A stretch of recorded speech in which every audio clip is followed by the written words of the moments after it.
اگر ہم تاریخ کا جائزہ لیں، اس کا مطالعہ کریں تو بیسیوں مثالیں ہمارے سامنے آتی ہیں کہ جس نے برداشت کیا اس نے عزت بھی پائی، رفعت بھی پائی اور وہ سوسائٹی میں بلند مقام پر بھی پہنچا۔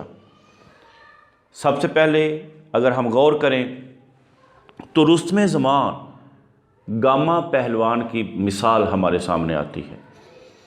کون نہیں جانتا، برِ صغیر پاک و ہند کا بہت بڑا پہلوان بازار میں جا رہا ہے۔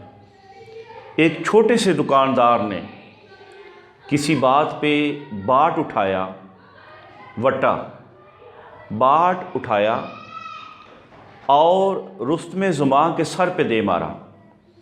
نتیجتاً سر سے خون کا فوارہ باہر نکلا اور رستم زمان نے چادر لے کر اپنے سر کو باندھا اور خاموشی سے گھر چلا گیا۔ باٹ کا لگ جانا، خون کا نکل آنا اپنی جگہ پر، بہت سے سوالات یہ واقعہ چھوڑ گیا۔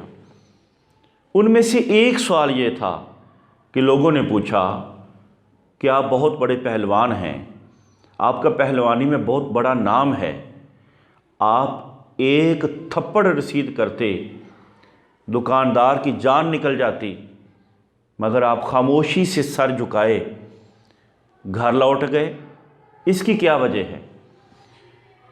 رستم زمان نے بڑا خوبصورت جواب دیا، کہتا ہے کہ میں پہلوان بنا اپنی طاقت کی وجہ سے نہیں، بلکہ اپنی قوت برداشت کی وجہ سے۔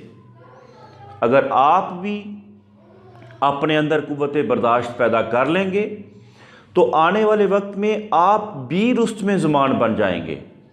یہ وہ قول تھا جو رستم زمان نے، گاما پہلوان نے ان لوگوں کو بتایا۔ ثابت ہوا کہ طاقت پہلوانی کے درجے پہ نہیں پہنچاتی، ہماری قوت برداشت ہمیں پہلوانی کے اور اعلیٰ درجے کے اوپر پہنچاتی ہے۔